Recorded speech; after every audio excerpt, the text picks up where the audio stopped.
So good morning in some countries, good afternoon to the rest of you.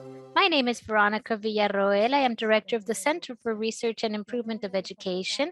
And on behalf of the Faculty of Psychology of the Universidad del Desarrollo in Chile, I would like to welcome you to the second virtual international meeting on teaching, learning, and assessment in higher education. Today is the fourth day of transmission, which we will carry out throughout this week and next week until December 1st. Before I begin, I would like to give you some indications regarding simultaneous translation of this event. This, I will tell you, will also be written in the chat. To select simultaneous interpretation, you need to select the globe icon that you will find at the bottom bar of your Zoom panel. By clicking, select the language in which you want to listen. It doesn't matter what language the speaker is speaking, you just choose the language that you want to listen to. So you can choose either English or Spanish for the whole event. We will also be checking the chat in case there's any issue, in case there's anything you might need. We would like to invite you also to participate in this activity, asking your questions throughout this panel in the questions and answers section that is at the bottom of the Zoom. We ask that the chat be used only in case of technical problems.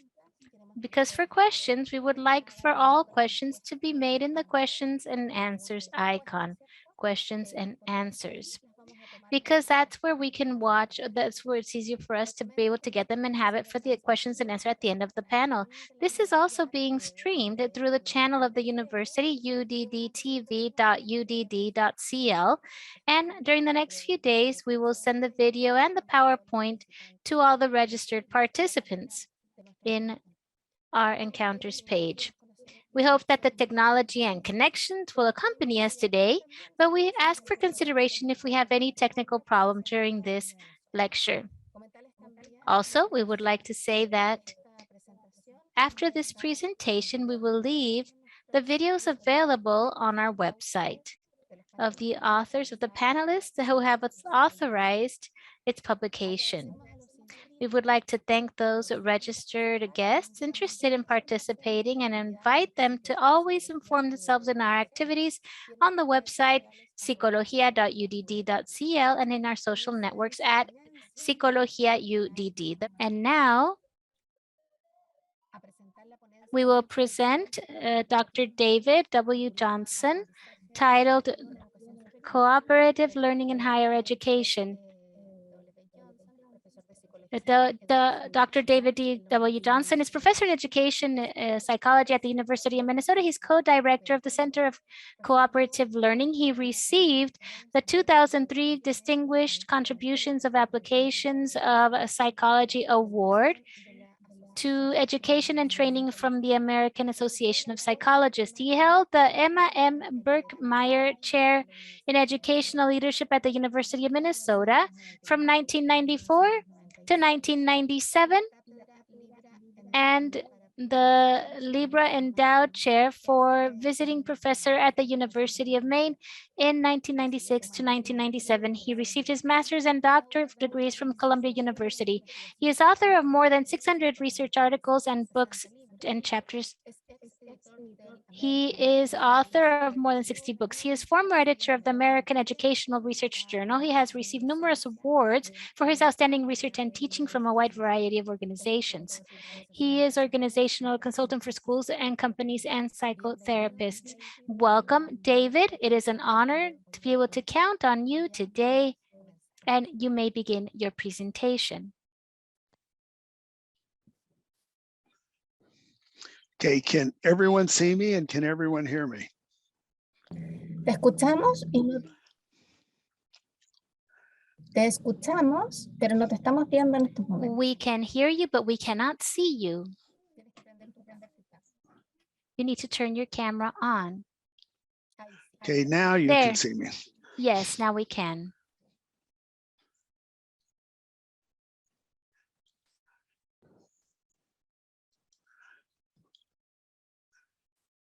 Can you still see me? ¿Aún te podemos ver? Y ahora- Yes, we can still see you.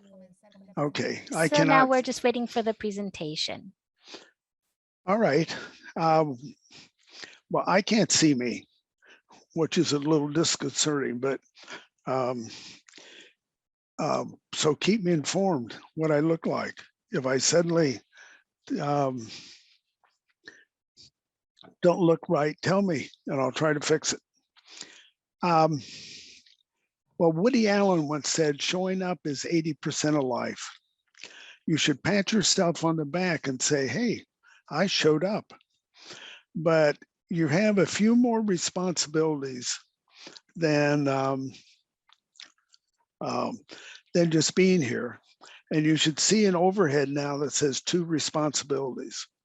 Mainly, you have a responsibility to learn something useful and interesting from what I say.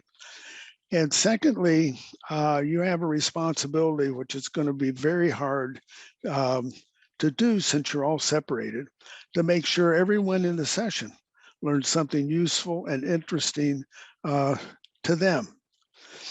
And in order to start this, I want to assess how you're feeling right now.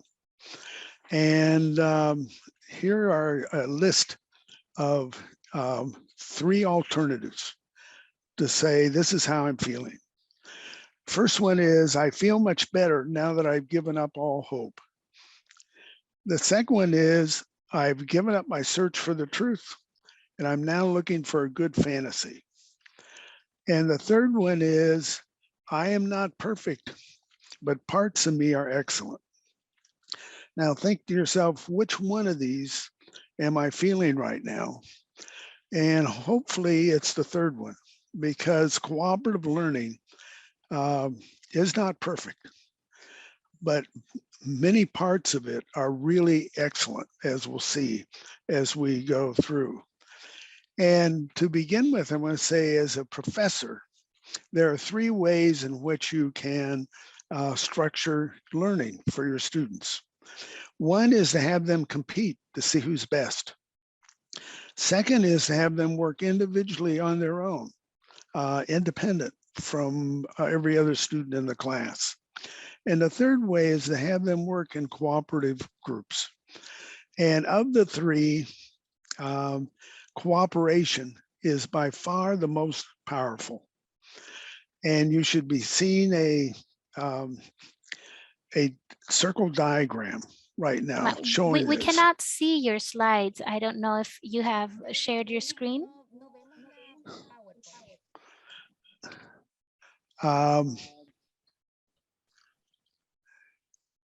Probably not.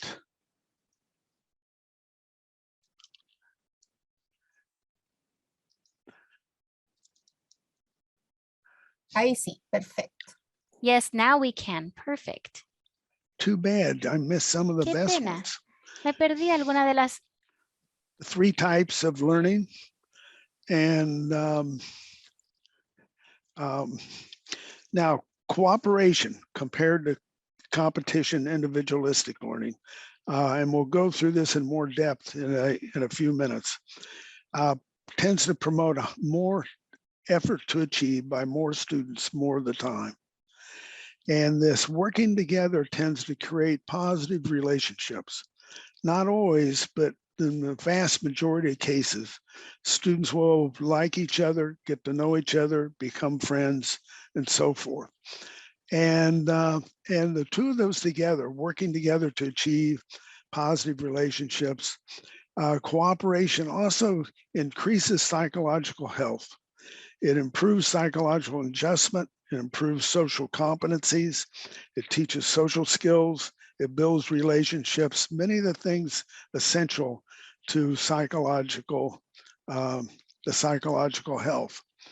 Now, I have to say at the beginning that everything I'm going to say was developed jointly with myself and my brother Roger. And this is a picture of Roger and I, and you can guess which one's which. Although I give you a hint, Roger is 1.5 years older than I am. He's the older brother. And so he would say he's the good looking one in this in this picture, and I'm the other one. And as a brief history, we are brothers. We grew up basically on a farm in Indiana, the middle part of the US. We had a very intense sibling rivalry up to about age 18. And in this sibling rivalry, when we were younger, we had at least 1 or 2 fistfights per day. And we were, although I have to add to that, we were also best friends, because on the farm, there's only one person to play with, and that's your brother. And so while we fought and we also had a lot of fun together. And but what we fought about, the sibling rivalry, is that Roger believes deeply in his heart, and still believes today, that the survival of our species and the future of the world depends on one basic principle, and that is respect for your elders. And Roger is elder, and therefore he expects a little more respect, a little more attentiveness, a little more laughter at his jokes, and so forth, because the basic principle he ascribes to is older means superior. Now think to yourself, I, as the younger brother, am a firm believer we're all equal. Everybody's equal. Think to yourself, which one of these do I most believe in? Does older mean superior, or are we all equal? And decide. And this pervades Roger's and my interaction even today. And so, for example, a few weeks ago, we're walking along a beach, planning a workshop, when Roger tripped over something in the sand. And he stopped and picked up this object to see what he tripped on. And lo and behold, it was an old oil lamp from the Middle East. And he starts wiping the sand off the oil lamp to see what it looked like. And suddenly, poof, a genie appears. And the genie says to Roger, you liberated me from the lamp. Therefore, I'll give you 3 wishes, anything your heart desires. But there is a catch. Anything you wish for, your brother David gets double. Now, Roger thought, this doesn't sound right, but he said, well, he says, I've always wanted $1 million. And the genie says, done, and poof, $1 million for Roger, poof, poof, $2 million for me. Roger looks at this and frowns, and he says, well, he says, I've always wanted a red Ferrari. And this genie says, done, and poof, a red Ferrari for Roger, poof, poof, 2 red Ferraris for me. And Roger looks at this and thinks, and he says, well, I've always wanted to donate a kidney to science. And I'll leave it to your imagination what happened next. Now, a more recent picture of Roger and I, you may not have recognized is this, or this, depending upon which one you most like. And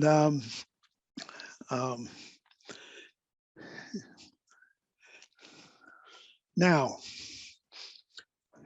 I would like to put you in groups of 3, but there's no way it can be done with this format. So at times you're going to have to imagine you having a partner. But there are 3 aspects of cooperative learning I want to emphasize at the beginning, besides the higher achievement. And that is cooperative learning. Students should be active, not passive. They should be talking, not silent. And they should be connected, not isolated. And this reflects that there's a changing paradigm for college and university teaching. And in the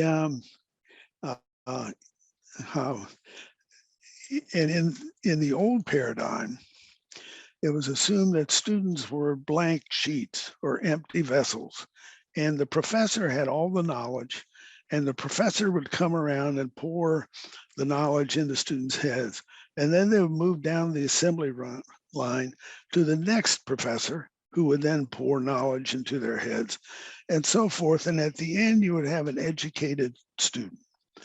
Well, in the new paradigm, the students and professors working together construct the knowledge, and students build it not on their own, but in cooperation with the professor and with the other students in the class.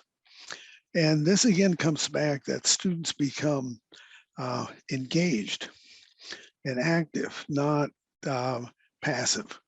And that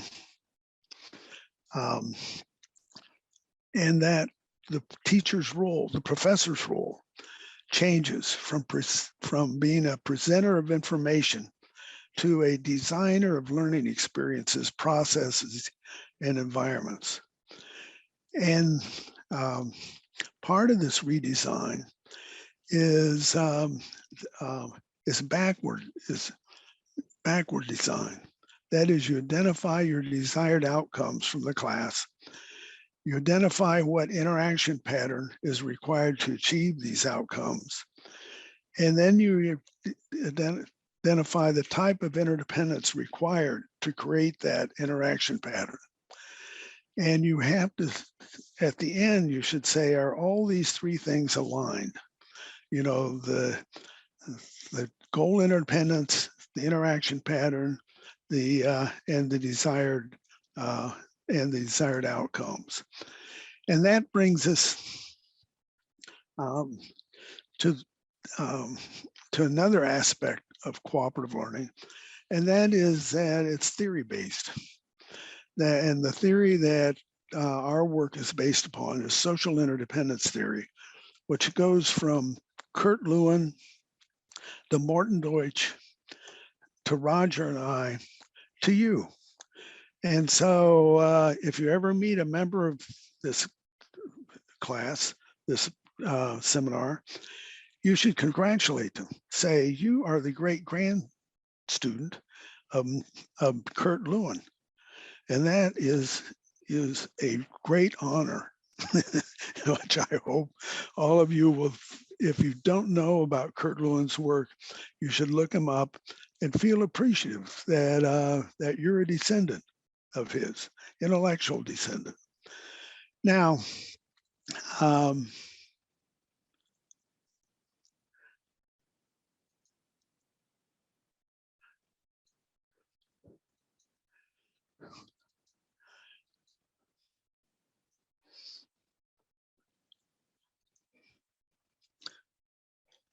just to basically review social interdependence theory. The basic premise of social interdependence theory is that the type of interdependence structured among students determines how students interact. Those interaction patterns determine outcomes. And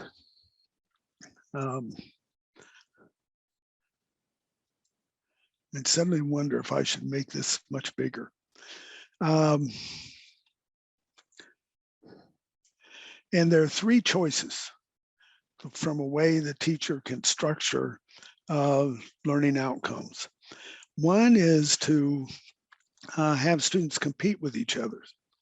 And in order to compete, if you look at this figure, I'd say your task is to determine how many squares are in this figure. And we're going to have one winner who finds the most squares. And then we'll have some B's and some C's, some D's, and the lowest part of the curve will be an F. And I'm not going to give you time to find those squares, but I will say that in competition, You don't have to find them all. You just have to find more than the other students in the class do. And so if you can win with 20, 20 is all you need. And there's an interesting experiment with rats done back in the 1940s that illustrates this. And that is they got rats bred for 20 generations to be equal in maze running ability. There was as evenly matched as they possibly could get. And then they would put them in a maze, and they would open the gates and ring a bell, and the rats would run down the maze. Whoever finished first got food. Whoever finished second didn't get food, got nothing. And after they ran this maze 2 or 3 times, the rat that was winning and the rat that was losing, they'd ring the bell, open the gates, and the rat that was losing would just sit there and not try, not do any of the maze. The rat that was winning would slowly amble down the maze, not at top speed, but simply it's fast enough to win. And you can see parallels to that in many of the sports activities. The Olympics just, we just finished. If someone's well ahead, they often will slow down and save themselves for the next race. They don't try, in competition, it doesn't pay to always go flat out, try to do your best, because you have other races coming up in the future to think of. Well, the second alternative for the teacher or professor is individualistic. Have students work on their own by themselves, without interacting with each other. And under an individualistic structure, you have a criterion referenced evaluation system. While under competition, you had a norm referenced evaluation system.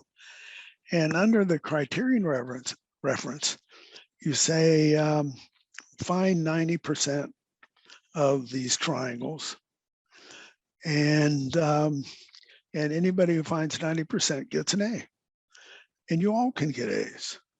There's nothing that excludes anybody from getting an A if you find 90% of these triangles. And I won't give you time enough to really find these triangles, but you can see it. Now, the third activity, the third alternative is cooperation.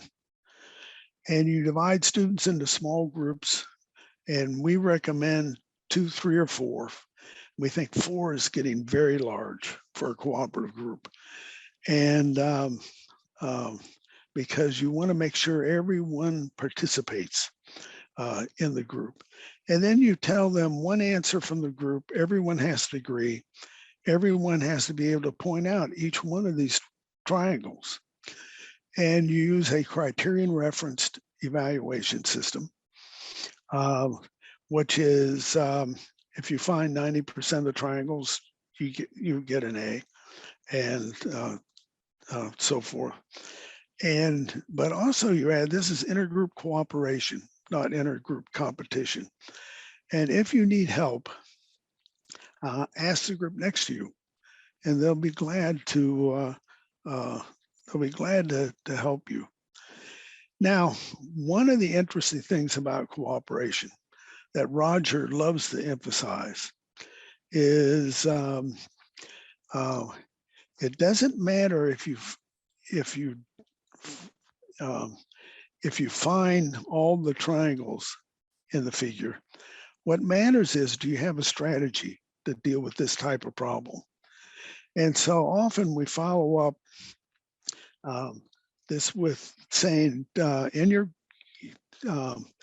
form new groups, and in your new group, come up with 3 ways to find the answer to how many triangles. 3 strategies. And if you're lucky, your group will have used one, their group, other groups will have used another. And all you have to do is, in the end, is think up of one, if that, new strategy. So everybody has 3 different strategies. And what this does is you take this triangle, and there are many different strategies to get the answer on how many triangles are in this figure. One is random. You just guess, you just count them where you see them. And so second one is color coding. You draw out 18 separate little figures, each, or color code in 18 separate little figures, and you count them that way. Another one is smallest to largest. How many singles, how many doubles, how many triples. And then finally, or not finally, next to finally, you can number the triangles and say, well, 1 is 1, 1, 2, 3 is another one, 1 and 7 is 1. And finally, another way is you can letter each point and say, well, ABD is 1, ABC is another, AHC is another, and so forth until you get the 1. But there are lots of different strategies. The key is, do you have one that if I come in tomorrow and give you an individual test on rectangles, do you have a strategy that will help you find the answer accurately? And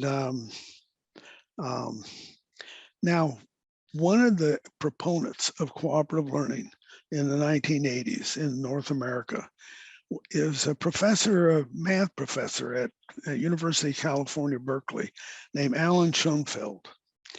And Alan would talk to math teachers, almost every major math conference in North America. And he would say, I teach some of the brightest math students in the continent. They get a perfect score on their SATs. But what I find when I get them in class is that many do not understand the math and many misunderstand the math. But they've memorized formulas, they memorize procedures, they can always get you the right answer. They never miss. But that's not good enough.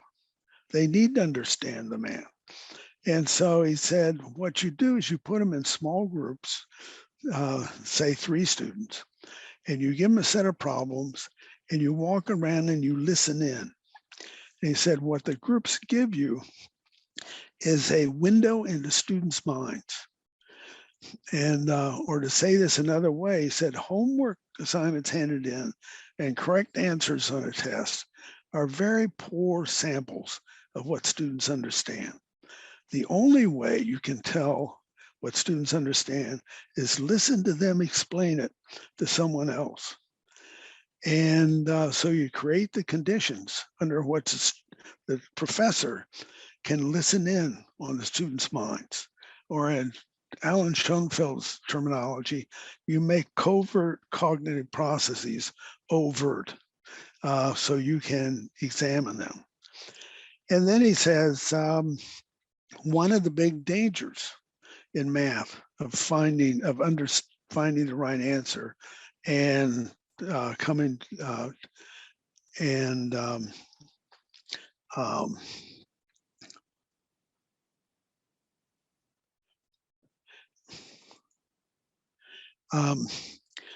and understanding how to do it is fixation. Students often get fixated on one way to do it, and they can't get past that. And so you can, for example, you can give math students, say, how many rectangles, how many triangles in this figure? And they'll say 7. 1, 2, 3, 4, 5, 6, 7. 7 rectangles, 7 triangles. That's the answer. And then you say, well, look again. They say, why? There's 7. And they'd say, there's more. Students say, no, there isn't. There's 7. Are you blind? And there's been research on how to break fixation. And things like the teacher saying there's more, that doesn't help much. And for the professor to take a similar problem and solve it at the board and then say, well, do what I did. And that helps some, but not a whole lot. And what they found that the best way to break fixation is to give students a partner who has a different answer. And so the first student says 7, easy, we're done. And the other one says, well, I see 10. They say, where do you see 10? They say, well, the whole thing is 1, and then this half is 1, and then this half is 1. 10, there's 10 here. And the first student says, well, if you do that, I can do this. There's 11, here's 12. And pretty soon they're at 18, which is the correct answer. And so what Alan Schoenfeld would say, and others, is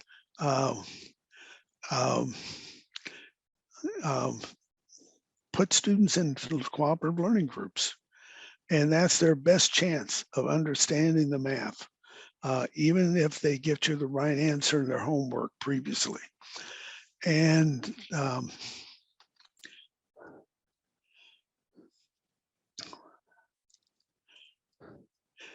well, just to give you a quick glance at the official definitions is, according to social interdependence theory, cooperation exists when one person achieves his goal. All others with whom they're positive linked achieve their goals, and that they sink or swim together.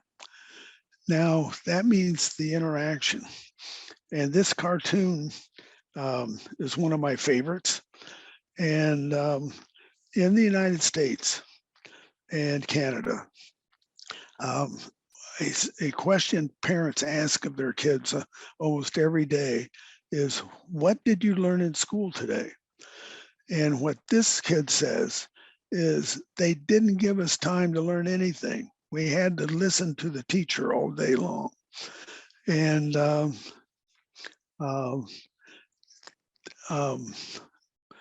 and that's, well, point taken.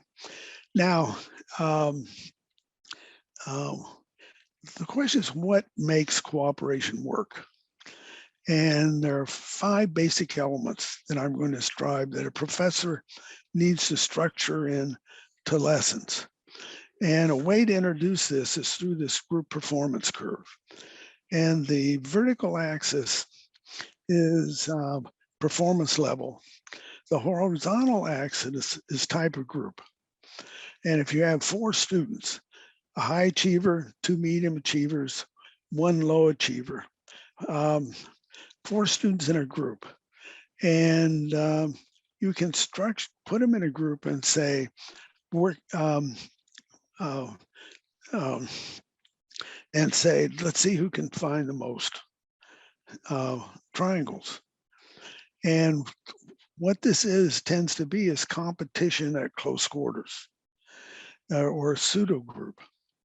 And most students would be better off working alone than working in a competitive oriented group. Now, if you go up the curve, you get to a traditional learning group, and which tends to be individualistic with talking. And says, work together, find the triangles. I'm going to grade each of you separately on how many you can find. And in a traditional classroom group, most students are better off in the group than they would be working alone. But some of your best, most high achieving students would be better working by themselves. And then you go up the curve, you find cooperative learning groups where students have a strong sense of positive interdependence and individual accountability. And almost all the time, high achieving students are better, or all students are better off in a cooperative learning group than they would be working alone. And every once in a while, there is a really high performing cooperative group that comes out. And this is sort of, you can't predict it always. And, but it happens once in a while, once every 5 years, once every 3 years. An example I have is that in a district we're working with near Toronto a bunch of years ago, a physics teacher had two very bright students who absolutely would not do any work in his class. And he divided up into groups, and just in a moment, just to experiment, he put these two students together and said, do a project. And one of them was obsessed with flying in airplanes. And the other one was obsessed with computers and running computers. Well, they found an international competition that mostly dominated by college students from MIT, from California Tech, the top engineering schools in the world. And where they'd say, you build an airplane, you have it fly across a field, and it has to come down and pick up certain objects and go on, and ignore other objects, and then come back and land in exactly the same place it took off. And these two kids got interested. They entered the contest, and they won for high schools in the whole world. Now, the teacher had no way of predicting this, had not a clue it would happen. But every once in a while, one of your groups will do something extraordinary. And what you would never get when students compete, or when students work individualistically on their own. Well, whoops, going the wrong way. The 5 basic elements, which many of you, I hope, know this, are positive interdependence, individual accountability, promotive interaction, cooperative skills, and group processing. And at the beginning, is students really have to believe that it's sink or swim together. That is, I'm not done until every member of my group understands that has completed the assignment and understands how to do it. And then secondly is individual accountability. And that is, you do not want any student to get a free ride. They all have to be engaged. They all have to be involved, and they all have to be helping each other learn and master the material. And one of my favorite sayings from Vygotsky is, what children can do together today, they can do alone tomorrow. And it's a pattern and flow to classroom learning. You have them learning in a group, and then you have them perform it alone. You have them learn in a group, then you have them perform it alone.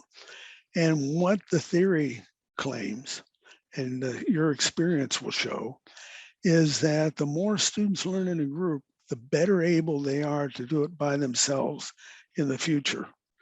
And which is the intent of cooperative learning. You're there, well, maybe I should say this and you should write it down.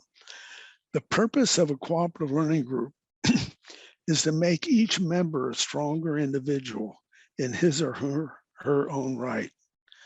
That is, you have solve a problem as a group, so that if tomorrow you gave them a similar problem, all 3 would be able to do it on their own. And now that brings us to promotive interaction. which is the helping, sharing, assisting, encouraging each other to learn.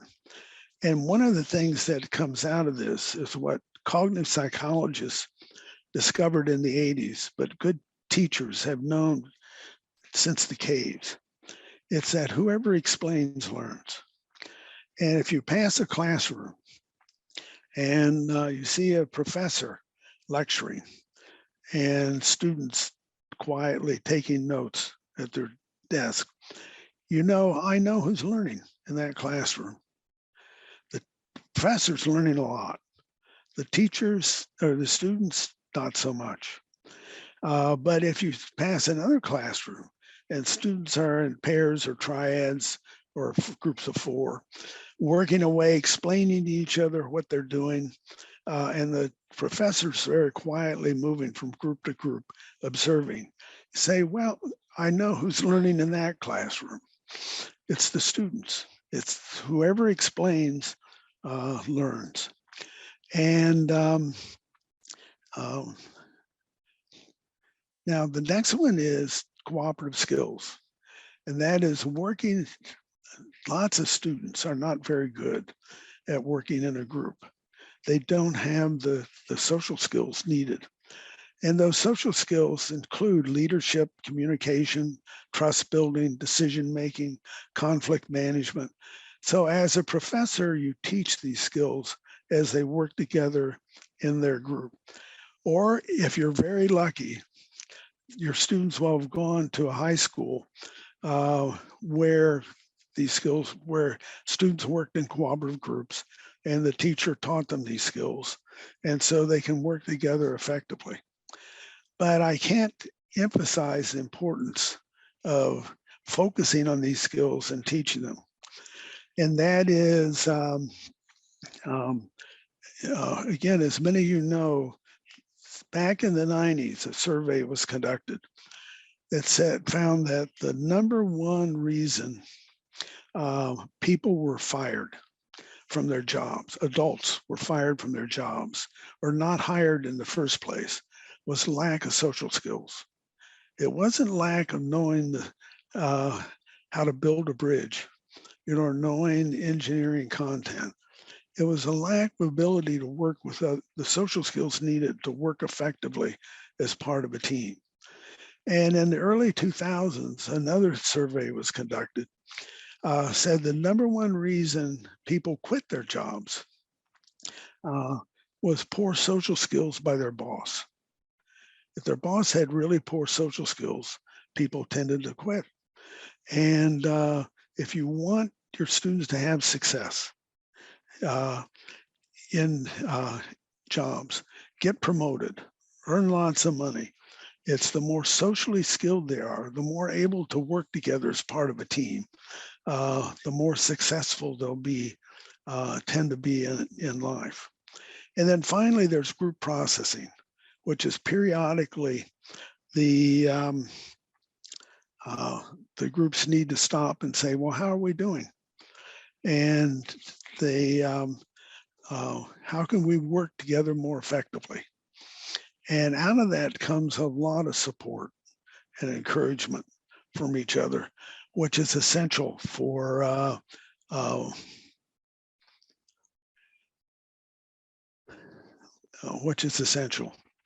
Now,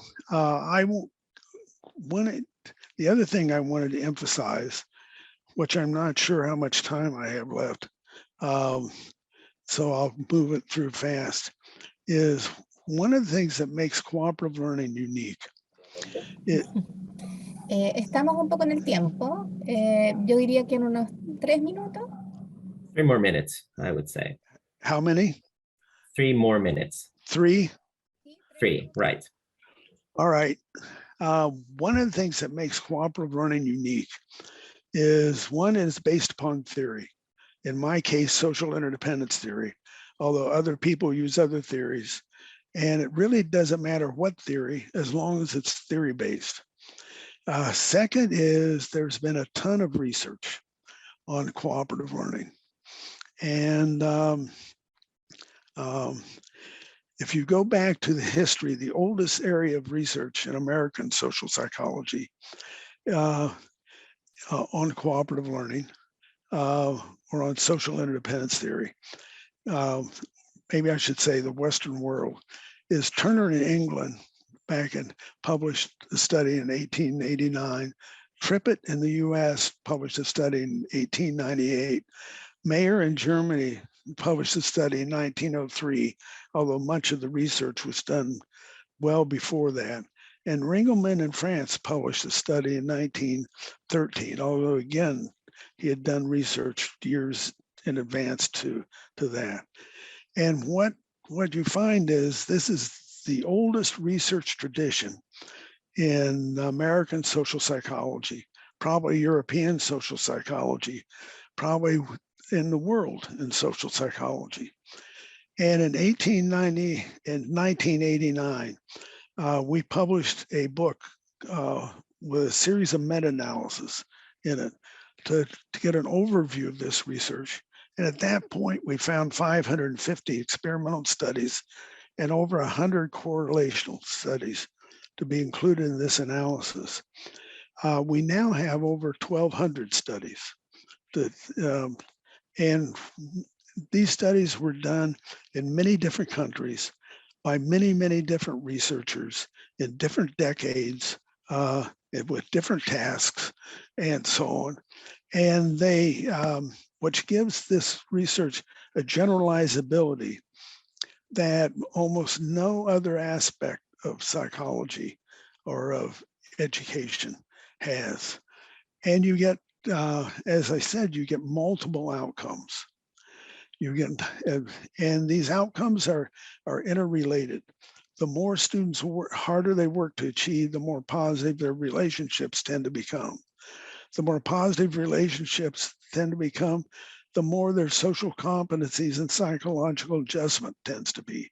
The healthier they are psychologically, the greater effort they can put in to achieving, and so forth. You go around in this circle. And for those of you interested, when you get the PowerPoints, here are the effect sizes from the 1989 book. And any effect size over 0.20 is deemed as very significant. And I'm hurrying on, but one of my graduate students, who this was published in 2008, if I can find it.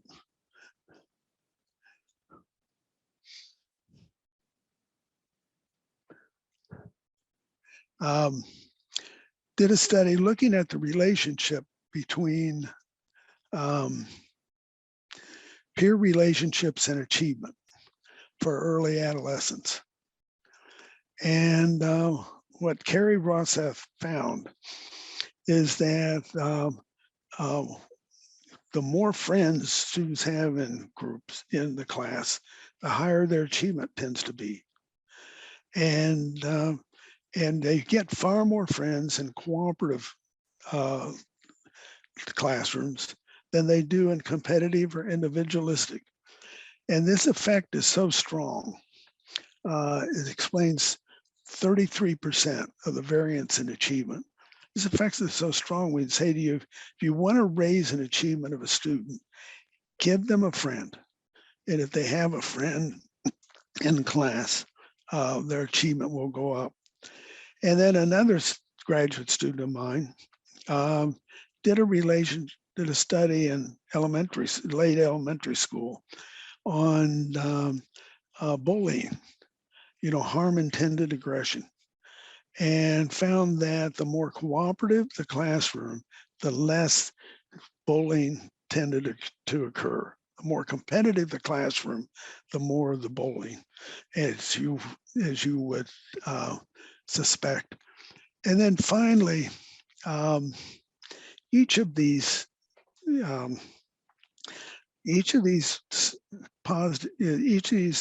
ways of making students independent or interdependent has an inherent set of values.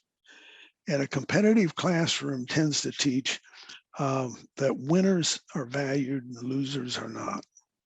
And that you win at others' expense. You win by doing better. Individualistic learning tends to promote self-interest while ignoring other people's interests and well-being.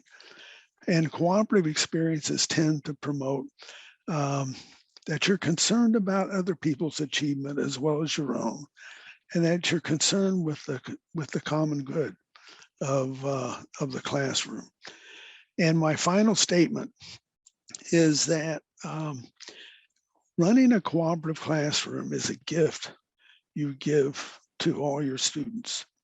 And that is knowing how to work cooperative with others gives someone a developmental advantage that's increased their academic success, their career success, their quality of life, and generally their happiness and well-being. Well, thank you all for listening. Thank you all for being here.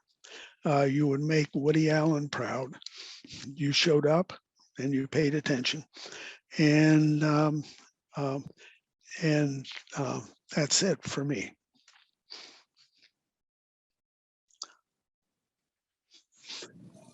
Muchas gracias, David, por tu presentación. Muy interesante. We thank you, David, for your presentation. It's been very interesting and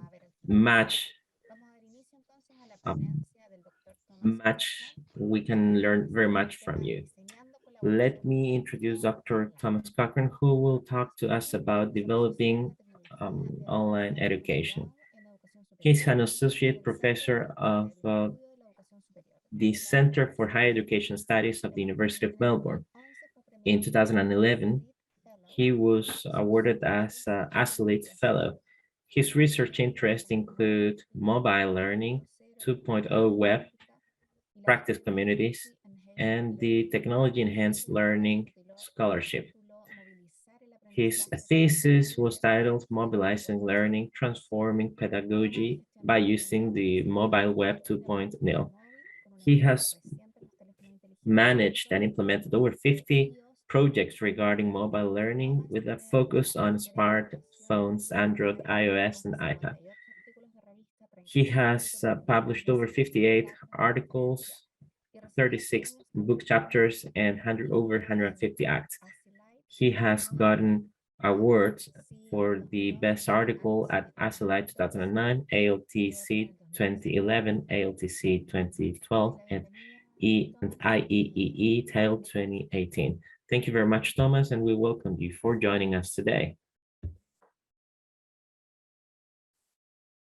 Thank you, and it's been great to hear the first two presentations. So thank you very much, David and Jan.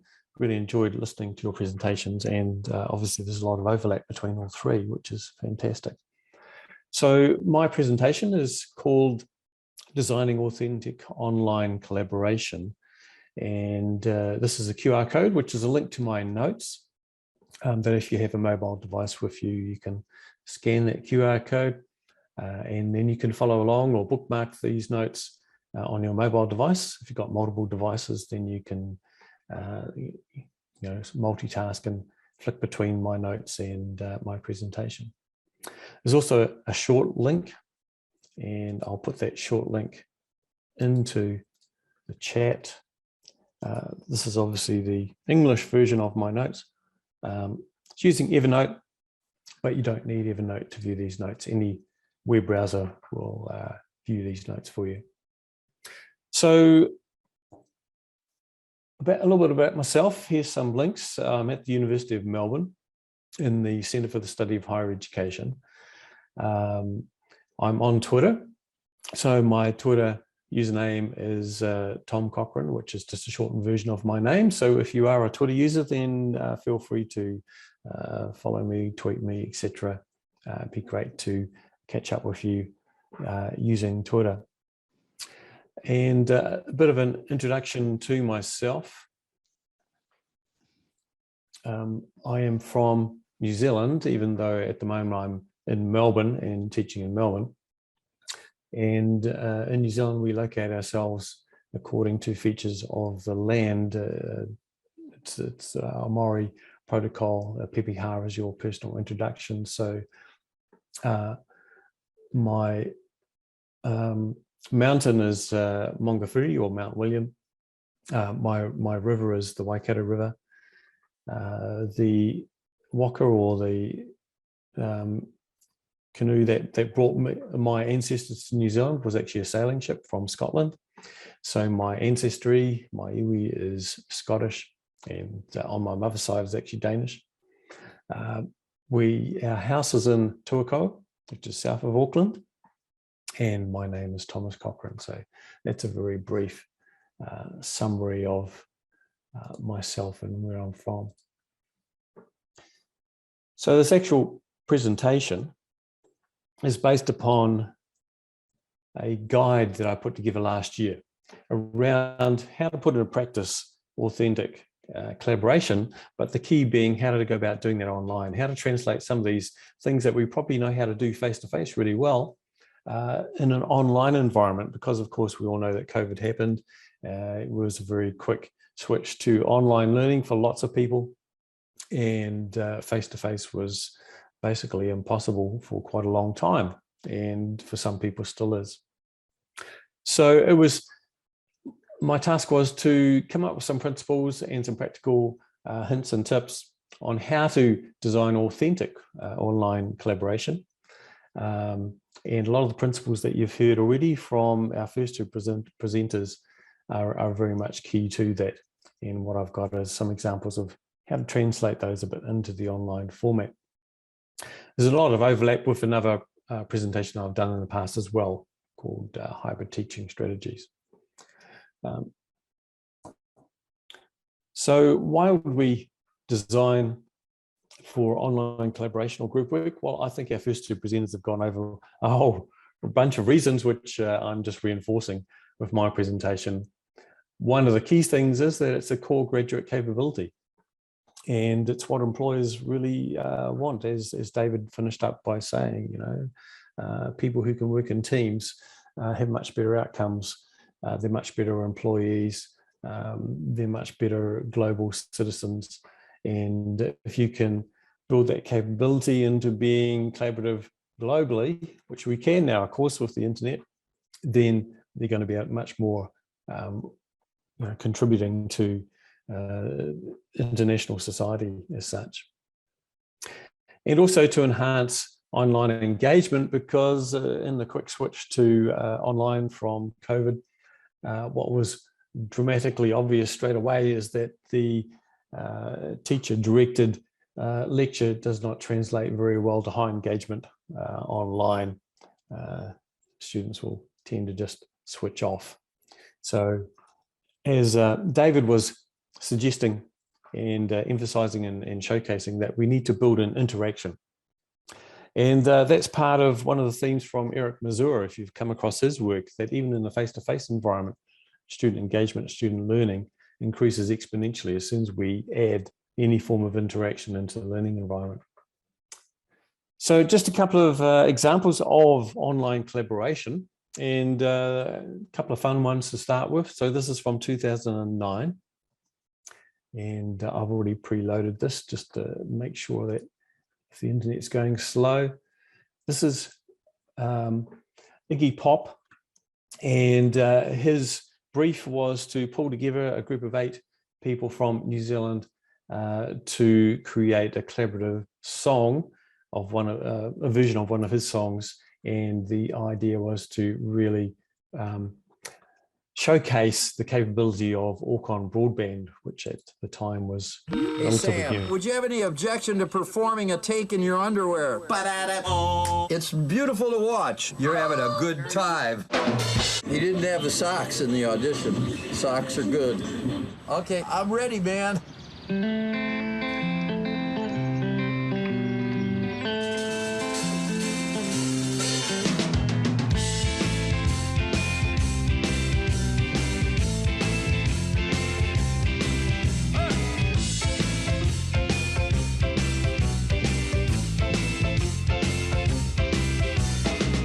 am the passenger.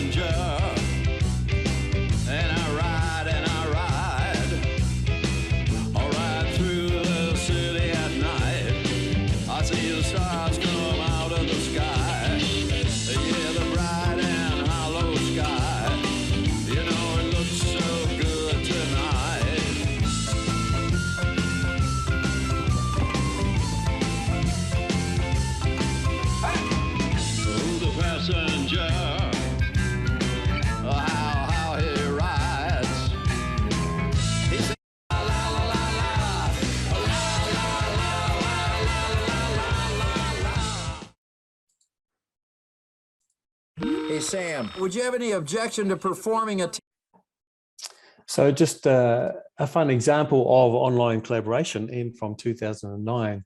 So just to give you an idea that this is nothing new, and that the technology has actually been around for us to be able to do this type of collaboration for a long time. So here's another example that I was involved in.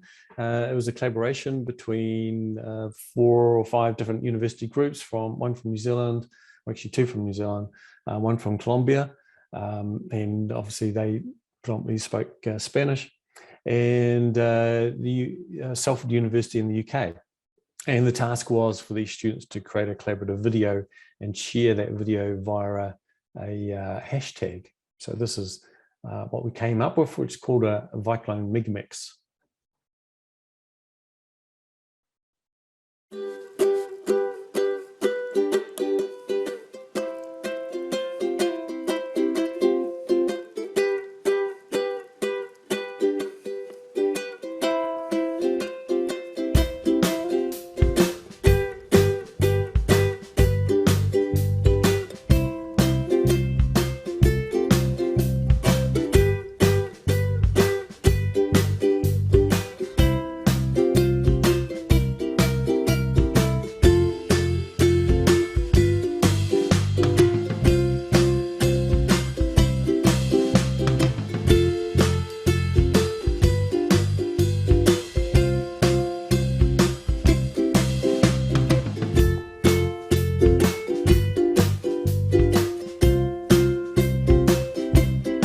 So you get the idea. It was all co-created by the students themselves and then shared using a hashtag, and it was all pulled together using that hashtag as the correlation between the 4 different university groups.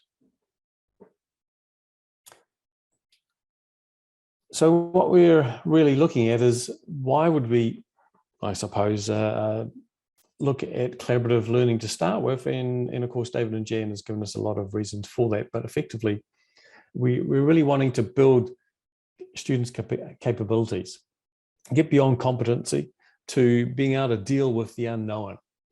And a great way to do that is to be able to work in teams and be able to work together to solve problems, and particularly problems that we don't know the answers to. Just like, we've had to develop vaccines for COVID very, very quickly.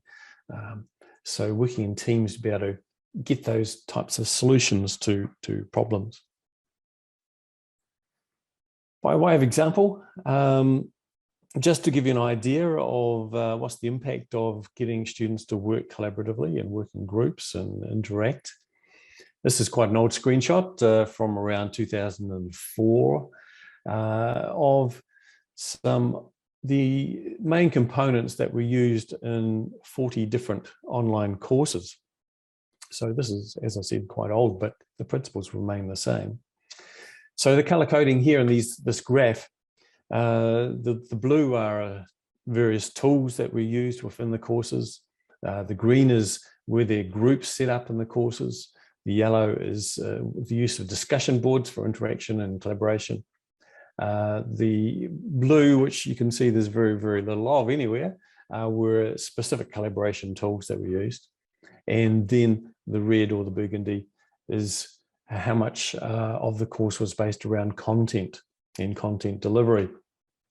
And of course, it's not a straight line, but it's a bit of an overview that effectively, as the course focuses more on content, then the interaction goes down in relation to the number of times that students are interacting in the course. So the key here being the bottom axis, which is the number of times that each student on average interacted with that course online.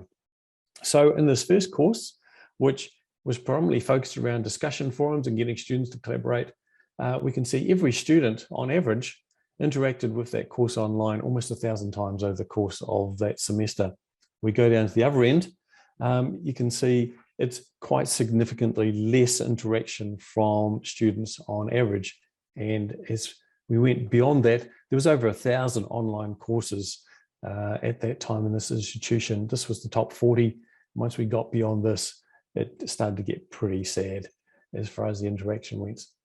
So just to show the impact building in interaction into courses has a direct impact on how students engage.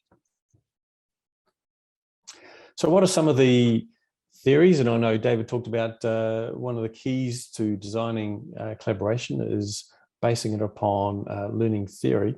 And there's not one learning theory that encompasses everything we need to know. So I tend to create a bit of a smorgasbord of learning theories and cobble them together and take the best parts out of each of those and build them together into a bit of a menagerie of what can we learn from each of these to design authentic online learning. So some of the learning theories that I leverage are the concepts of communities of inquiry from Garrison, communities of practice, which has been around for a while, and how we can actually make intentional communities of practice that don't necessarily have to be completely organic, but they've actually got a goal, and the role of the lecturer, the academic, the professor, etc. is how can we scaffold those and guide those. Using project-based or problem-based learning, David showed some interesting examples using triangles, etc.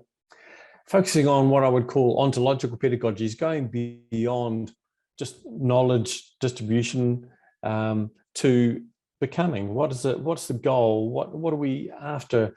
The core capabilities. What is the graduate profile? What do we want our students to achieve and to become as part of their life journey is based upon what they learn while they're at our institution. And then that leads us into focusing upon what the student does through creativity, critical thinking, about what the learner does. So learner-generated content and learner-generated contexts. So what's important to those learners where, not just the content, but it's not about us delivering content and preset examples, but getting our students to come up with creative ideas. So that leads me into the idea of scaffolding the pedagogy, andragogy, hortigogy continuum, where effectively we can move between these concepts of being heavily teacher-directed to basically self-determination of learners, where learners are negotiating the learning outcomes, the assessment strategies, what they actually want to learn. And of course, with formal education, we have certain boundaries. We've got to build in the assessment processes to make sure students have actually learnt what we think they have learnt, etc. And often there's external agencies that we need to be accountable to. So within the boundaries of what we have, trying to design students to be actively engaged in that learning process as much as possible, but also acknowledging that there is still a need for content and more specific content delivery at certain times. So a bit of a comparison between, I guess, what we'd call older approaches to teaching and learning, which is not, completely true, but is a bit of a characteristic. I like this graphic here, which we tended to focus upon the teacher structuring content and assessment towards a credential, and it was very much teacher directed. What we can do now, and particularly what technology enables us to do and online, because we're now interconnected and we've got basically global networks that we can leverage, global expertise we can bring into our classroom. It's not now just about one teacher standing at the front. We can bring into the environment multiple experts right from around the world, just as we're doing right here now. Between Chile and all the other countries that are involved in this webinar. So we can bring in a diverse range of practitioner experiences. We can leverage social media tools and leverage asynchronicity and synchronous tools. We can basically build a international community of practice around any learning environment. There's going to be some content that we can leverage, but that's not the focus anymore, because everyone can go online and search and find some really high quality content. It's about building the skills to be able to parse that and decide what is actually accurate and what's useful content. Building in collaborative workspaces and a range of authentic experiences. So this diagram is not mine. It comes from Stephen Marshall, and he tweeted it last year. So that's the link to his diagram. It's just quite a nice summary. So going about this online, what I suggest that what we need to do is to build some resources that our students can use, a fundamental base, and I call this an ecology of resources. An ecology is an interdependent group of elements that work together.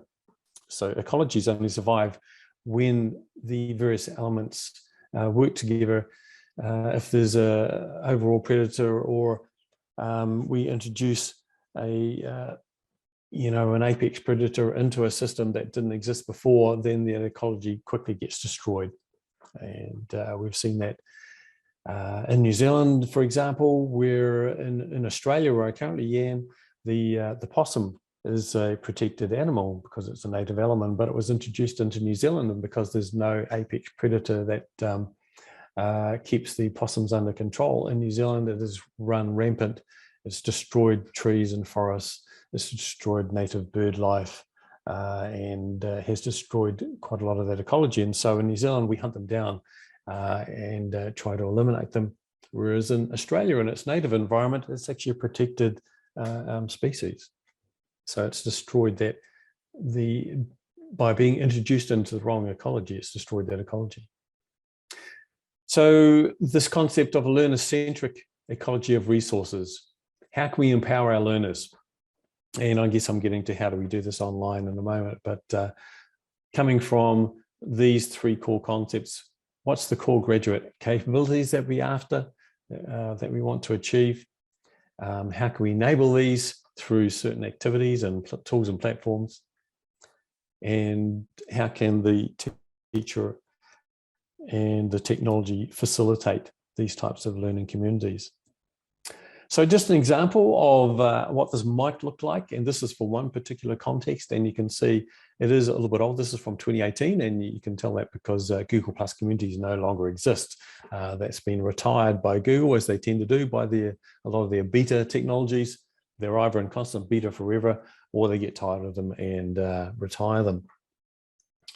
So having some form of administration hub for online, we need that because we've got to bring that back into the university systems for marking, for assessment, etc., to track where our students are at, to make sure they're all on task, etc. And often we use a learning management system. It could be Moodle, it could be Canvas, Blackboard, etc.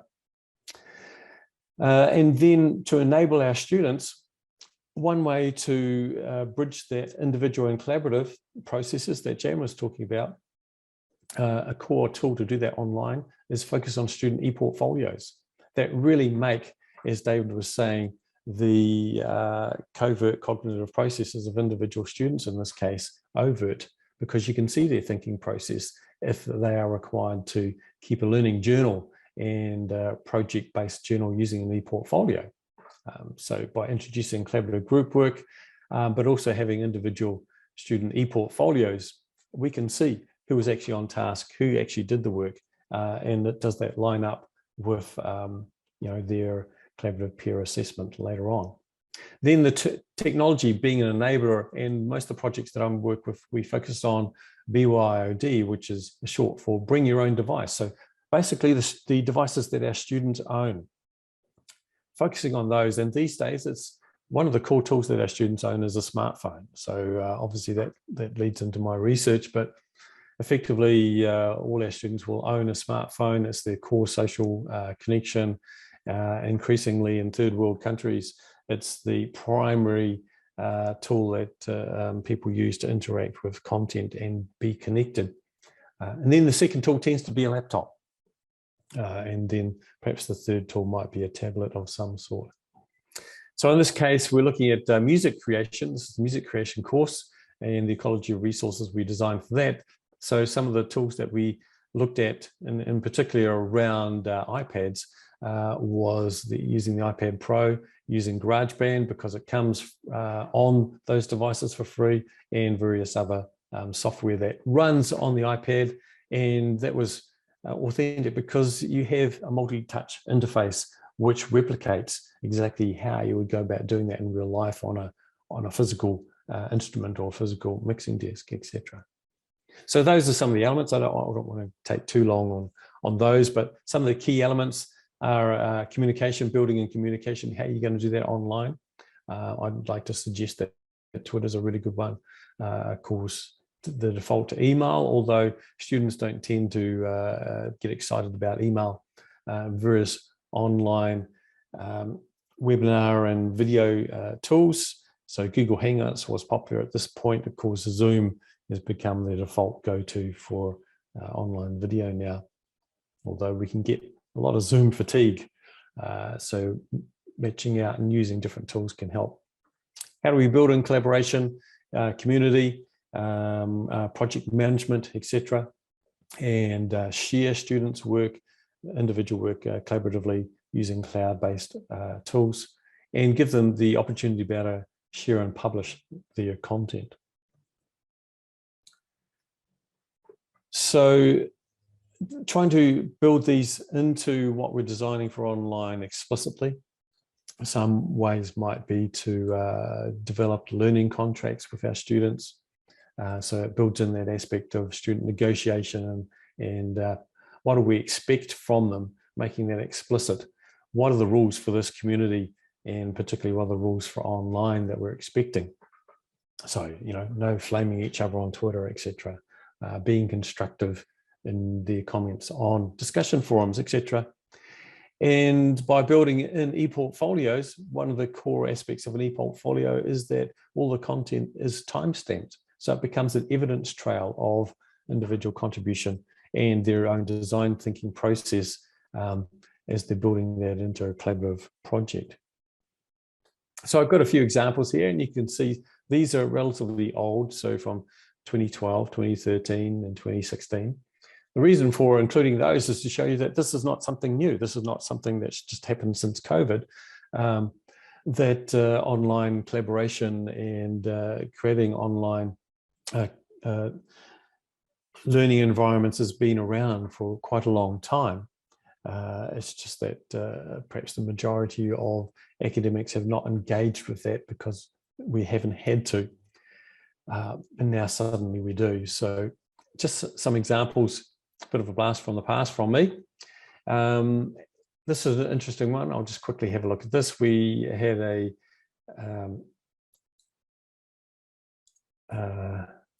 collaboration between New Zealand and Ireland. And this is a map of, in the UK as well, of the participants. And this is not the map that we should have had. This is the map that got destroyed by a group of students in Ireland who thought it would be a great fun thing to do, to move everyone's, or as most people as they could, positions from where they were actually originally based into Antarctica, because we enabled this map to be co-editable among the group. So that was one of the jokes that the groups, particularly a student group based in Ireland, played on the rest of the team. And of course, their lecturer was horrified. Thankfully, I'd done a backup of the participant map, and we just rebooted the original map, this is what it should have looked like. Which is not as exciting, but you can see we've got a group of students here in Australia. We had some participating from Australia, New Zealand, a group from Spain, etc., and Ireland and the UK. And we can obviously zoom in to see those better as well and where people were from. And the idea was that students would give a little bit of information about themselves, give a bit of a geographical context, because these students had never met each other, and giving that idea of who are they and where they're from and what are some of the things that might interest them, etc. So that was kind of the idea.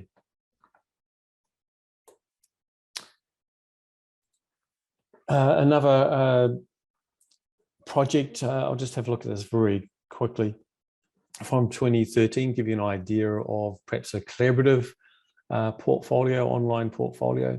This is a group of architecture students. We asked them to form groups, and so they created their own groups of around 4 or 5 students, and come up with a task for that group using mobile technology and related to architecture. And so this group created a group blog where they documented around the city examples of what they called archi-fail or failed architecture. So they went around with their smartphones, which were Android smartphones in this case, HTC. And they created this blog of examples of what they called failed architecture. And so they called their group archi-fail. And we asked them to record that as a group on a group blog. And you can see some of the examples of what they thought were bad examples of architecture. This is my favorite down here. So they've got a picture here of a cheese grater, and their feedback on this particular building was that they thought it was just a giant cheese grater. And you can see the resemblance there. This is actually the police headquarters in Auckland, which the student said, looks like a giant cheese grater. And of course, then we wanted them to critique that a bit more deeply from an architecture perspective. So just a couple of examples there of some online group projects. My example is I teach a course called Facilitating Online Learning. My students are all lecturers. And so it's become quite popular, of course, in the last 18 months for lecturers to get some skills and capabilities and design ideas around how to actually design online learning for their students or improve what they're doing. So that's pretty much what my course is all about, and it's been through 3 iterations already, and effectively I built that around this concept of communities of inquiry. You can see this course map here, which outlines the core frameworks and embedding this. Where are we?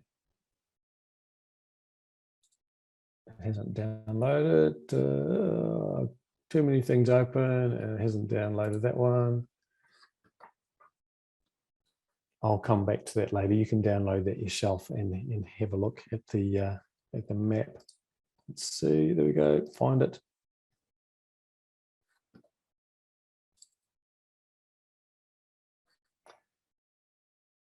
So it gives you an outline of the structure of the course and how I try to structure it as an actual community and a community of inquiry, how the tools relate to the various elements of developing that community, what's expected of the students, and one of the core elements is for them to build an actual e-portfolio themselves. And for most of the participants, the first time that they would have actually created an e-portfolio. So it's a real learning journey for them, and hopefully they will then translate that as to how they might build the aspect of an e-portfolio into their own courses for their own students. I get them to use new tools. So get them to think beyond, for example, PowerPoint, and get them to use Adobe Spark, just to get them thinking beyond, I can just repurpose my PowerPoint. So I'm starting to rapidly run out of time here, but I just wanted to point out a couple more things. So we have document the process in a ResearchGate project, so you can follow along if you like what we've been doing in the 3 iterations of this course so far. Here's the student examples of their various designs. You can have a look at those. So there's some examples there. I get them to co-present, and this is the formative exercise on various learning theories. So, here's an example of presenting about connectivism, etc. So their group work is to present online a group presentation about a certain learning theory and what its relevance is to online design. And that's a great formative project that they really get quite involved in. And then, of course, the summative one is to actually come up with a final prototype of an online course.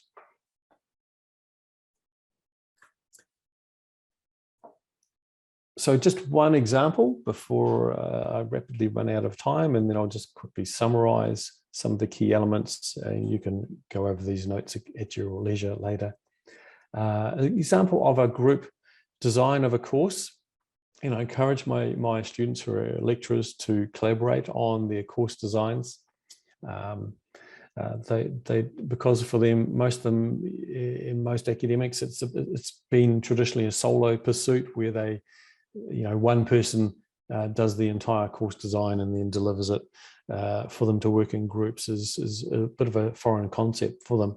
So what I'm trying to do is get them to experience collaboration as a learner themselves, because that's how we learn, is through our own experiences, and how can they then translate that into their teaching practice with their own students. So this was a collaborative course design between two of my students who are lecturers.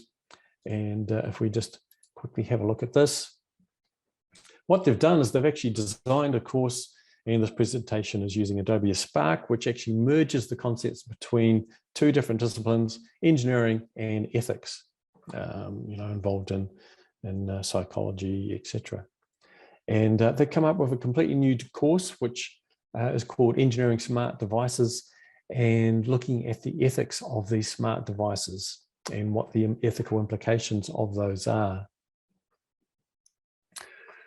So it's a really interesting collaborative design, and they've built collaboration into this course design. They've leveraged aspects of student negotiation into this process, and what they call ungrading, where students actually give a peer a formative grade to other students, and not just the academics themselves.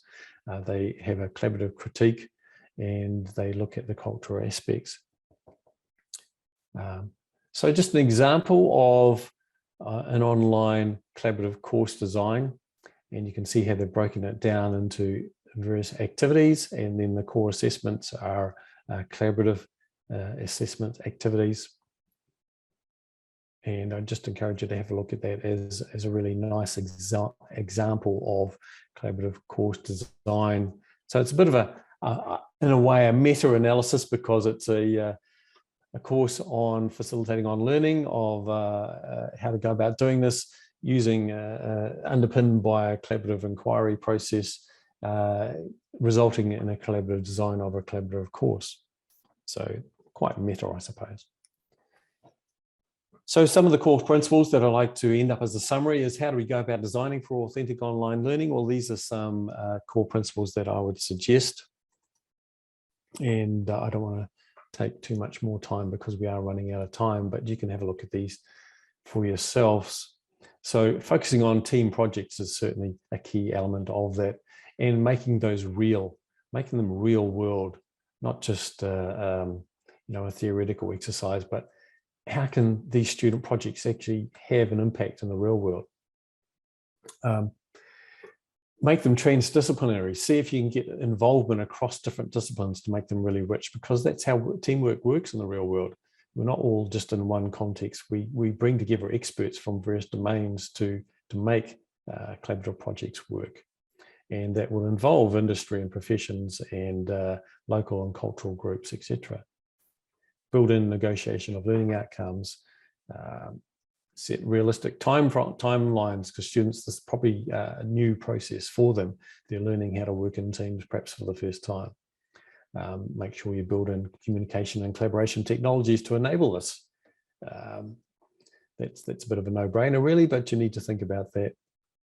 And allow time for really sort of build a new culture to appear, because as I said, it's probably a bit of a foreign concept for most students. Build in the social elements.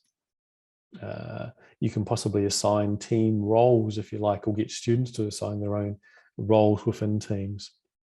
And then finally, of course, going back to Jan's presentation, how are you going to go about assessing that?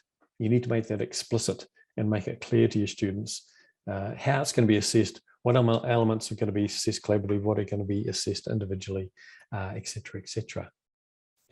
So just some final resources. If you're interested in some of the tools that I actually used to put together this presentation, there's some links to them there if you're interested in creating some QR codes, etc.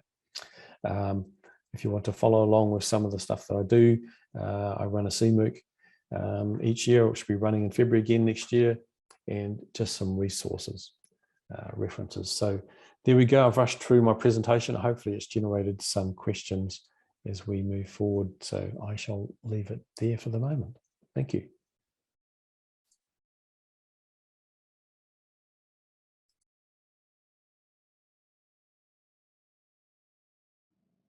Muchas gracias, Tomás. Muchas gracias por tu presentación.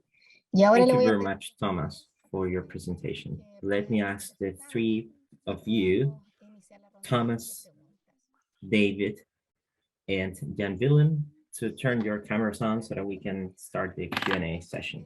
We've got questions for the three of you. We have selected some of the questions we have gotten. This is the panel that has gotten most of the questions, so that means there's much interest in what you have told us. So I will first make a question for each single one of you, and then one for the three of you. This question goes to you, Jan. How can you make sure students participate effectively in peer assessments so that they are not limited to assess themselves always with good or great? Yes, that's a great question. First and foremost, you need to decide whether you use it formatively or summatively. And when you use it summatively, then students will automatically think about their grades, and it becomes high stakes. There is some debate about it, but my general advice would be, if you use this peer assessment, whether it's just on the content part or for assessment of collaborative learning, of the process or the outcomes, use it formatively.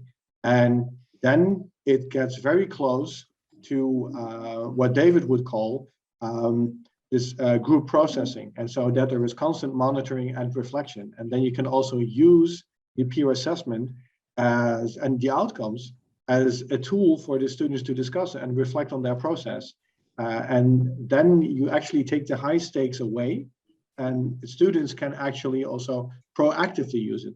And as a teacher, of course, you can monitor that process in terms of how they work with it and what they do. So that's the key part, I'd say. Okay, gracias, Jan Willem. No sé si alguien quiere de los otros panelistas. Thank you, Jan Willem. I don't know whether David or Thomas have additional thoughts on that. Yeah, I agree with Jan. I think if we can, scaffold the summative assessment that we're using formatively with our students, it's a way of bridging into it. I have a couple of comments too. One is, I would never have students give each other grades. It would always be, how do you improve? How do you improve? And the second thing I'd emphasize is, just like whoever explains learns, whoever assesses learns.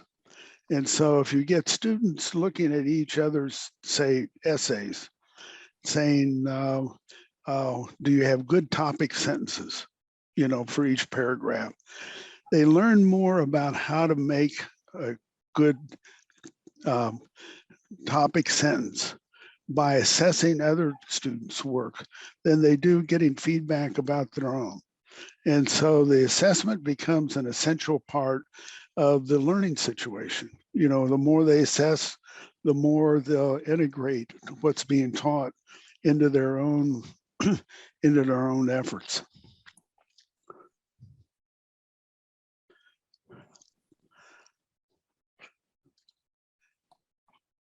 Perfecto. Muchas gracias. We thank you. This question goes for David.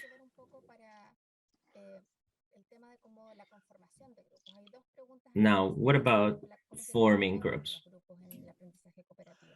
How do you form groups for collaborative learning? Sometimes we let students create their own groups.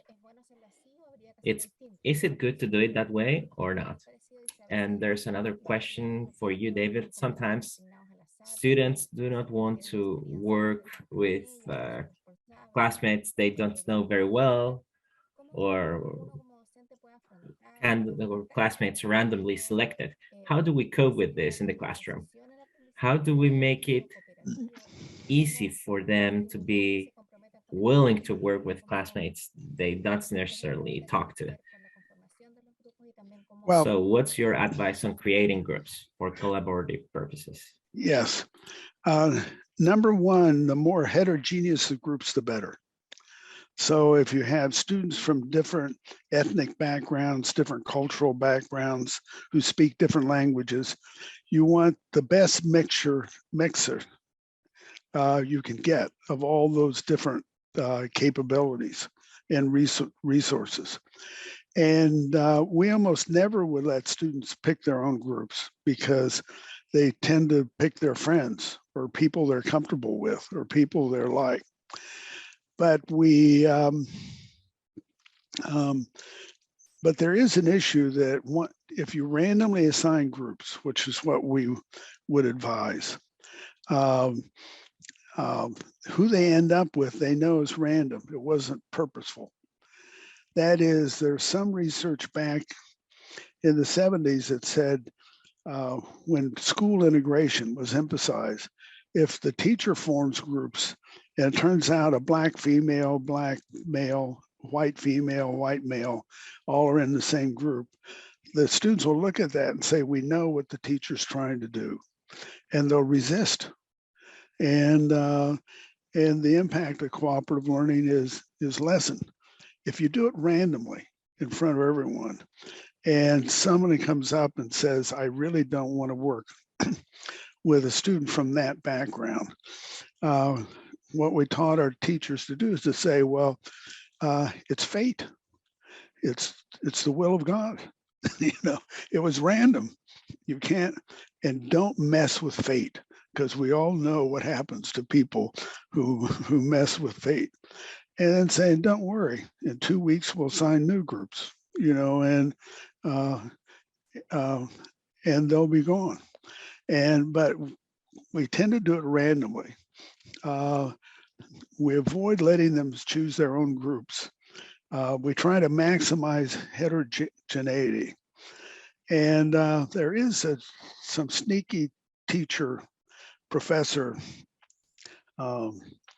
activity in this. That is, if you start counting off, say I want 30 students in a class, I want groups of 3, we'll count off by 10.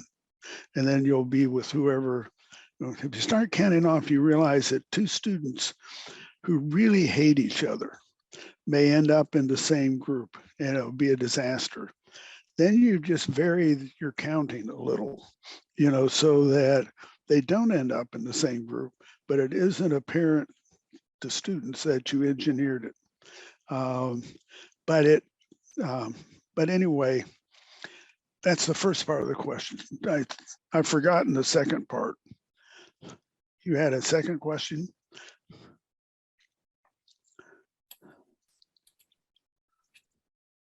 Sí, como un tema tenía que ver con la conformación del grupo, que ya lo contestaste, y lo otro tiene que ver con cómo So, how do you promote students' engagement? How do you somehow avoid social laziness, so to say, because some students can easily rely on the ones that have more knowledge or are more committed to the class? Well, 2 ways. One is you emphasize positive interdependence. You say you have 2 jobs in the group. One is for you to learn the assigned material, and 2, to make sure everybody in your group has learned the assigned material. And the stronger that interdependence is, the less loafing and free riding you'll get. Secondly, we often assign students roles, like you're the reader, you're the encourager, you're the summarizer, you know, and so forth. And we give them each a job to do. And so when the professor comes by observing the groups, they can tell, are you fulfilling your role? And if not, the professor intervenes and says there's no encouragement in this group. You know, you have to keep working, but I want to see encouragement, which is the specific responsibility of one student. So you can give them specific responsibilities in completing the task that ensure everyone participates. Because again, what we know is no participation, no learning. Or the lower the participation is, the lower the learning will tend to be for that student. And maybe one other comment. In our early days, we often would have a student who'd say, well, I understand, I can get a right answer on the test, so I'm just sitting here quietly. And we say, no, you have two responsibilities. One is to make sure everybody else in the group will get it right on the test. And say, and you aren't fulfilling that second responsibility. Say, you have to drill these students. You have to explain to these students if you understand, and make sure you bring them up to your level.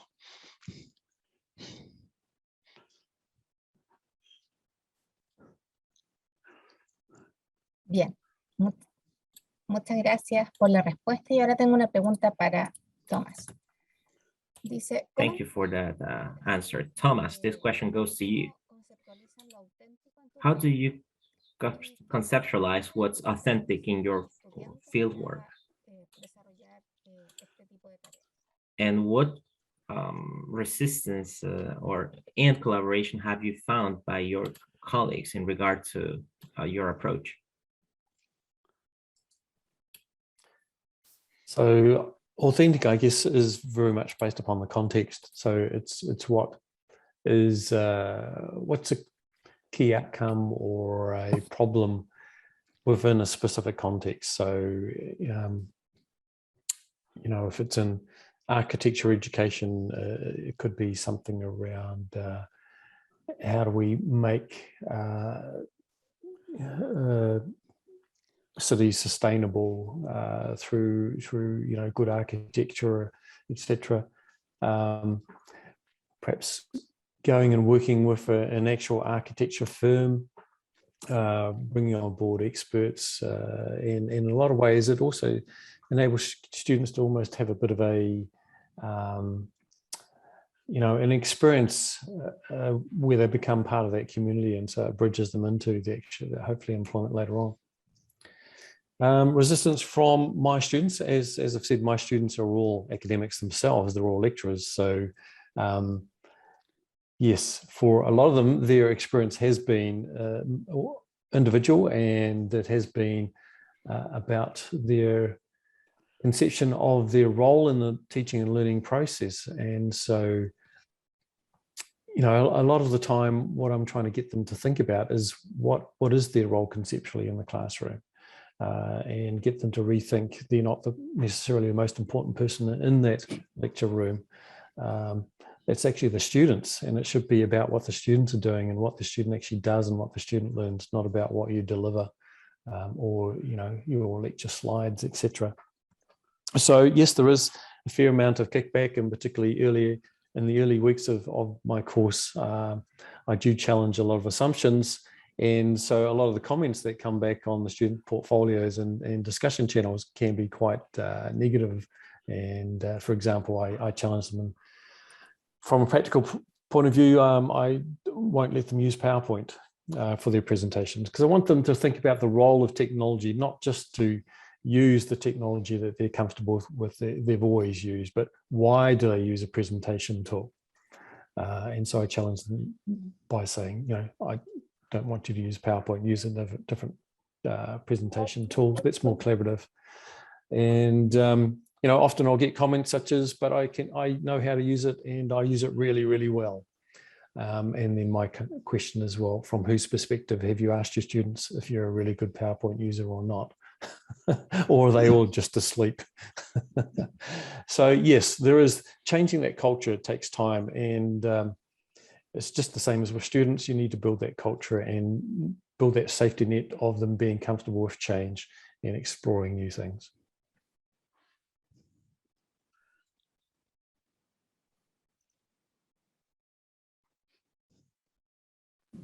muchas gracias, Thomas. Y tengo una pregunta Thank para you very los much, Thomas. And I've got a question for the three of you. Let me see if you can shed some light on this question. Are there tasks that are more adequate for collaboration? What are the conditions that such a task proper for collaboration should have?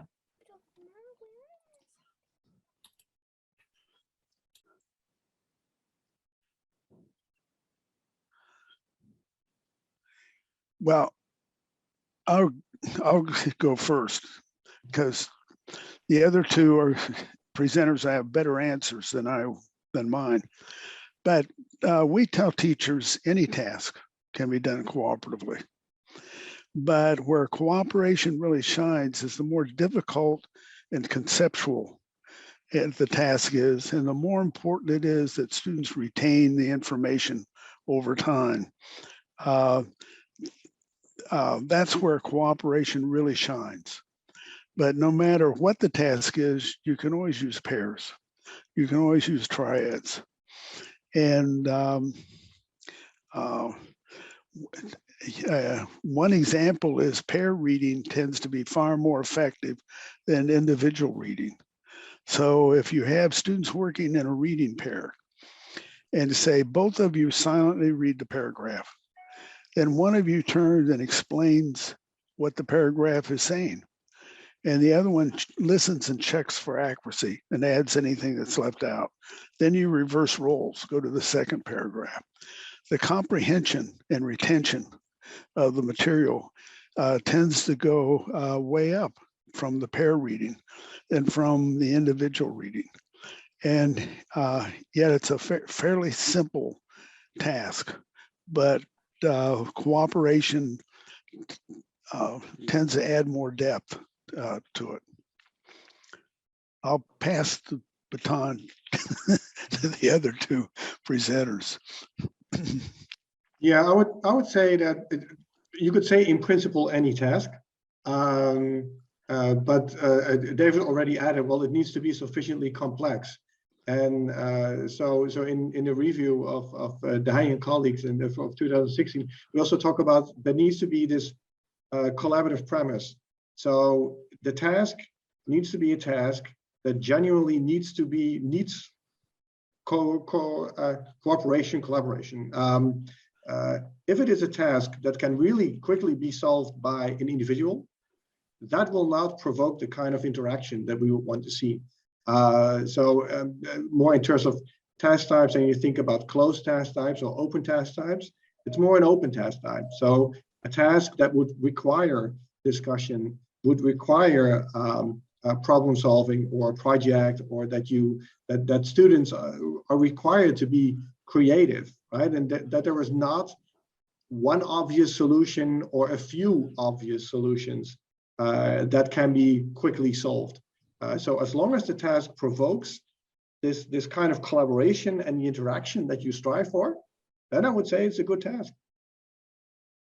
Yes, I agree with both David and Jan. I think as long as the task is not basically very simple, not inconsequential task, then that's when there's no point in collaboration, and it just gets in the way. It just makes achieving that task harder. Then it doesn't make sense.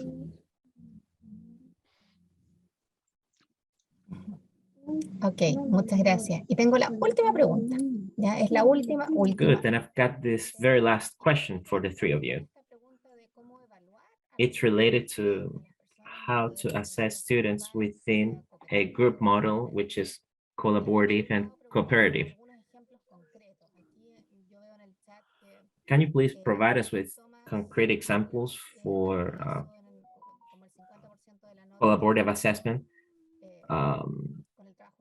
We know in some cases 50% of a grade corresponds to group assessment, and 50% of the grade corresponds to group work.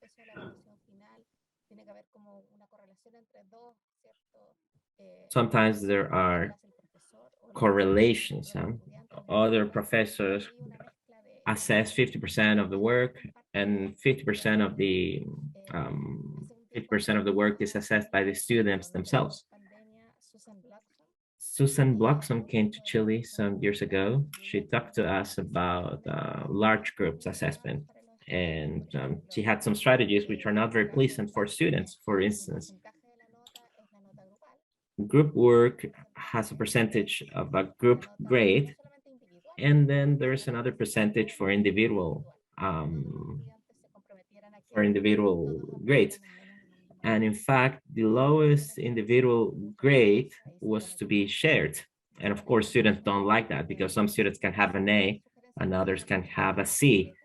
And the one that gets a C makes everyone have a C at the end of the group. That's what she preaches. And we know that many students don't like that. What could you say in regard to those assumptions or ideas?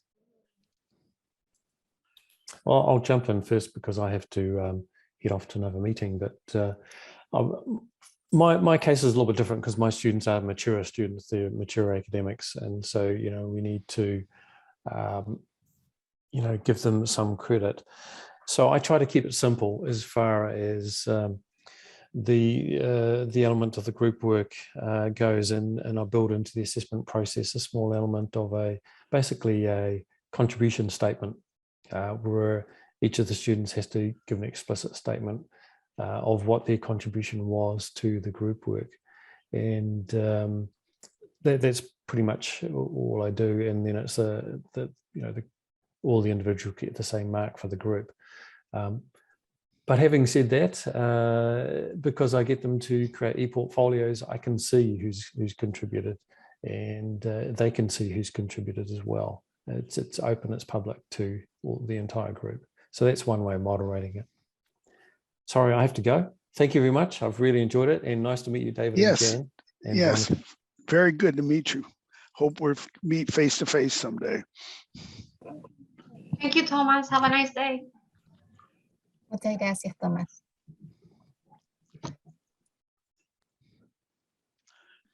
Okay. Well, I find it tricky, the example that Sue Bloxham used, that basically then everybody in a large group gets sort of the grade of the poorest performing students. With this kind of reasoning, well, then you guys should have invested more effort in raising that student's grade. I find it problematic because principally it's sort of unfair to the students whose individual grade was higher. And also the question of whether that is valid or not, because it can really differ, also depending on the group constellation, in terms of whether you just happen to have someone in your group who is relatively poorer, or that the poorest student in your group just happens to be much poorer than in other groups. So there are quite some problems associated with that. I would rather argue is that if you want to have this individual and group part, and that is what I now do in some of my courses, is that they have to do an assignment, and the group part of and make an instructional design. And the group part of the instructional design is actually the first part of an overarching design, and they do that as a group. And then there are sort of 3 additional components, because they are in a group of 3, and each of them designs an additional component and has to write a justification for that. And those parts are really comparable, and that is what we then do 50-50. In that course, we also have an exam there. So we have about 35-30 sort of distribution, but the group assignment is 50-50. So, but it is in flux. So there is no really sort of manual in terms of how to do that. So at this point, I would point to, well, the book chapter. So you see the reference at the end of my presentation of 2016, where I collected a couple of things, the recent work of my doctoral student from 2020, the upcoming work. Also, you can look at the review by Forcell and colleagues of 2020. So fortunately, there's a lot more happening on assessment of collaborative learning, but it is really an area that comparatively has received the least attention. All right. I'm going to agree with everything the previous 2 people said. but I'll add a couple things. One is if everyone gets the score of the lowest student, it puts pressure on the group to really take the positive interdependence seriously, to say we are not done until everybody in our group understands the material and can get an A on the test. And we've done a lot of work with special ed students in elementary, junior high, and high school. And when you randomly assign groups, inevitably one group at least will end up with someone who really can't do the work.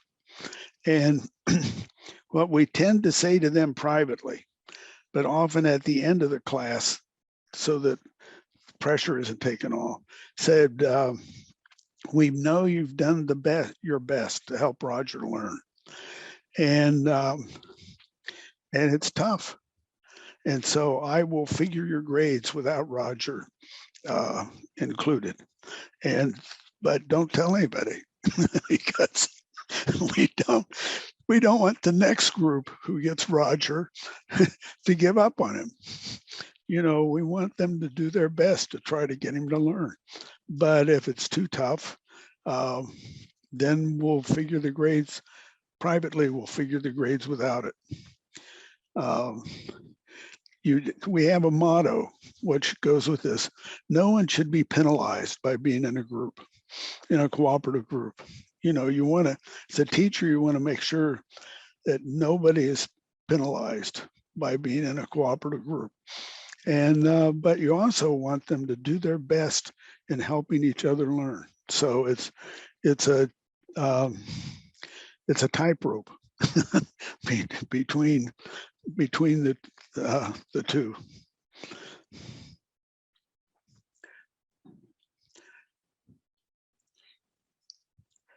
That's it.